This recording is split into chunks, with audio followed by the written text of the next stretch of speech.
DC's animated Creature Commandos is a team that consists of non-humans, mostly supervillains, plucked from prison and forced to go on dangerous missions for the United States government. You could argue that it's their way of making up for some of the crimes they had committed, although not every member of the group was guilty of a crime. #Justice for Weasel. But there's one member among their roster who absolutely unequivocally did not belong there, and her imprisonment was a gross miscarriage of justice. I'm talking about Nina Mazursky.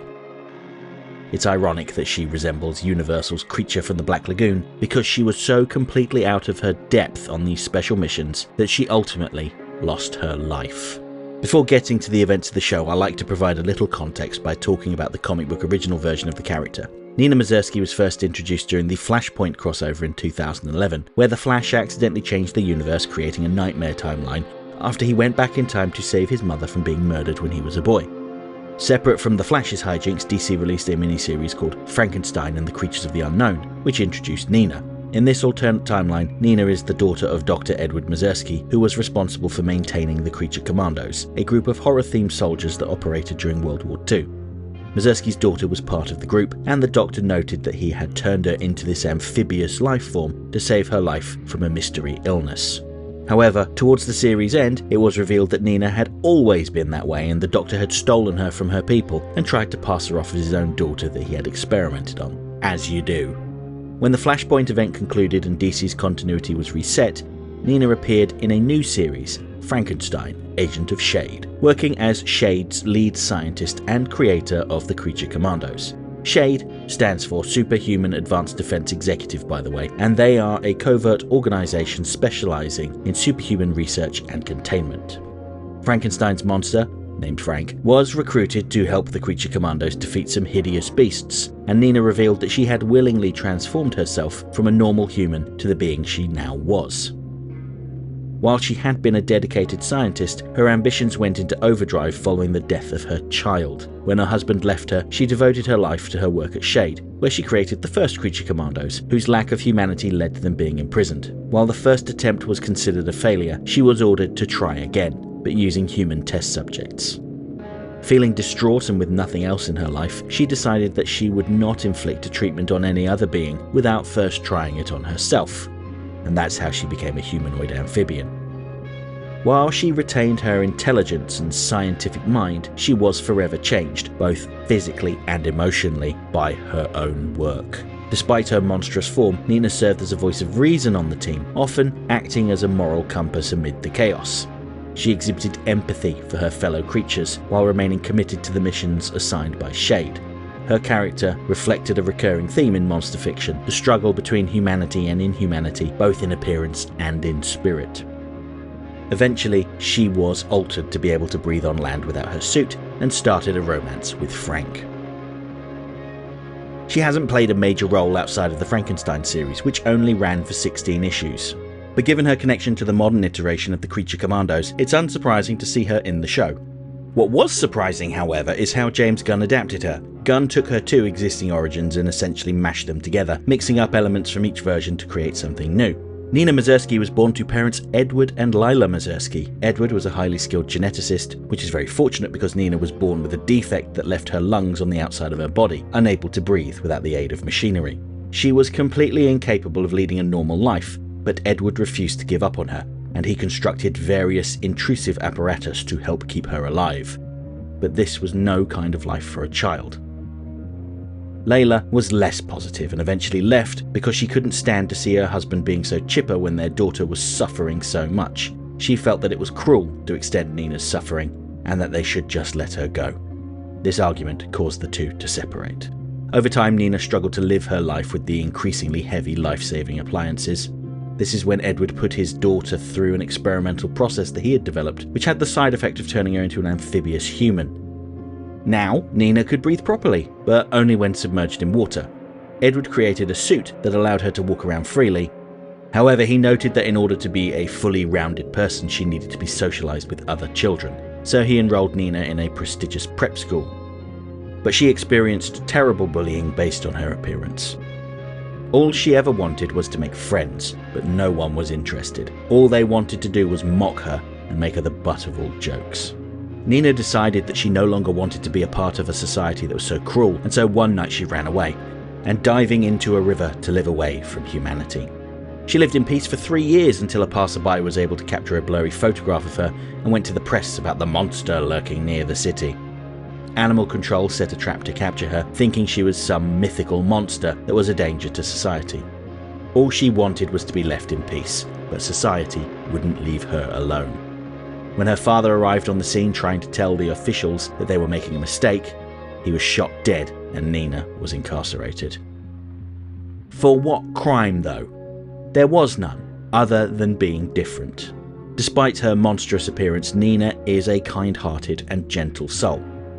Whenever anyone attacked her, she never fought back, and this continued in her new home at Belle Reve prison. The other inmates can tell that she doesn't belong there, that she isn't a hardened criminal, and they try to take advantage of her.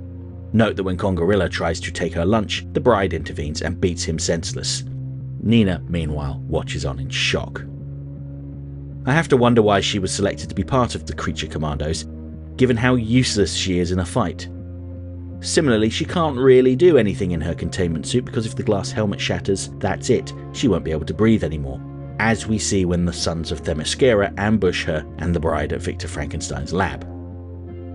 It's interesting to note that after smashing her helmet, the sons place her in a bathtub filled with water and wrap it in barbed wire. It's clear they don't want her interfering with their plans, but they're not interested in killing her either. Perhaps they felt sorry for her. It's fortunate then that she made good friends with G.I. Robot, who demonstrated his friendship with her by offering to share his favourite activity with her, killing Nazis. The relationship between these two is quite touching. G.I. makes no judgments about her. He doesn't care about how she looks, because she's not a Nazi. When G.I. is blown up by the witch Circe, it's Nina that cradles his severed head and weeps for him, despite the fact that he can't really be killed, and a new body awaits him at Belle Reve. That's not the only friend on the team she makes. Her gentle nature immediately warms her to Weasel, who we all know is a very good boy that was completely misunderstood. When Weasel has dreams about his friends, the group of children who were killed in an accidental explosion that he was blamed for, it's Nina that strokes him in an attempt to reassure him. Similarly, Nina looks to the bride for friendship and protection. The bride initially had no interest in being a mentor to Nina, but allowed her to come along with her on her personal mission to recover the necklace she had been given by her creator from the ruins of his lab. The only condition was that she had to keep up. When the Commandos' mission to assassinate the Princess of Pokolistan is uncovered and the team are forced to split up, Nina and the bride find themselves hiding out in a brothel. It's here that Nina comes across a group of people that are more maligned than she is. Sex workers. Nina was not a fighter at all, but she recognised that no one was going to help these women, much in the same way that no one stepped up to help her in her youth. Nina cannot stand bullies and smashes a bottle over the head of an abusive superpowered punter. He may view these women as less than because of their profession, but Nina knows there's more to people than the label society gives them.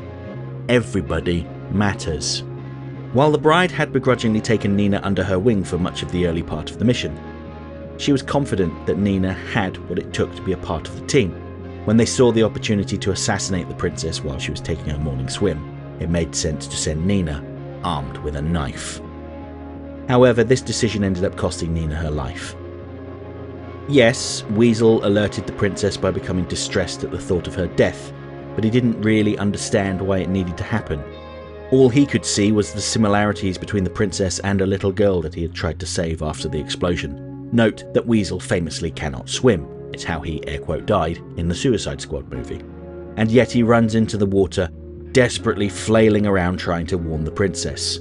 Ultimately, Weasel isn't responsible for Nina's death. She was out of her depth in that situation. She had never killed anyone before and had barely been in a fight. Whenever gun battles took place, she hid. The closest she had come to a fight was hitting a drunk dude with a bottle. The bride was the one that killed him. Her inexperience left her at the mercy of the princess who, despite appearances, was a brutal warlord on the brink of starting World War III, and she didn't hesitate to gut Nina. While the bride avenged Nina, her death changed her. She had been closed off and aloof for much of the series, but after she shot the princess she left Pokolistan and wept, likely for the first time in decades. Now, given that this show stars a pair of reanimated corpses, it's not outside of the realm of possibility that Nina could come back next season. Imagine a Frankenstein's creature from the Black Lagoon. But in the end, Nina Mazursky was a victim of a world that never made room for her. A society that saw her as something to be contained rather than understood. She was a scientist, a dreamer, and a friend. She had a voice, but no one listened. She was treated as nothing more than a monster.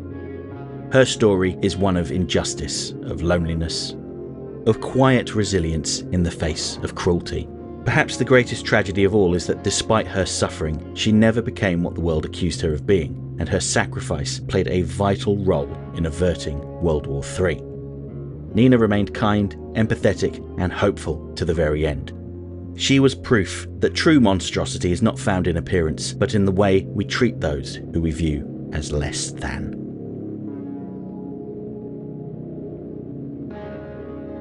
Okay, that's it for this week's essay. If you liked the video, don't forget to like, share, subscribe, leave a comment, tell all your friends about me.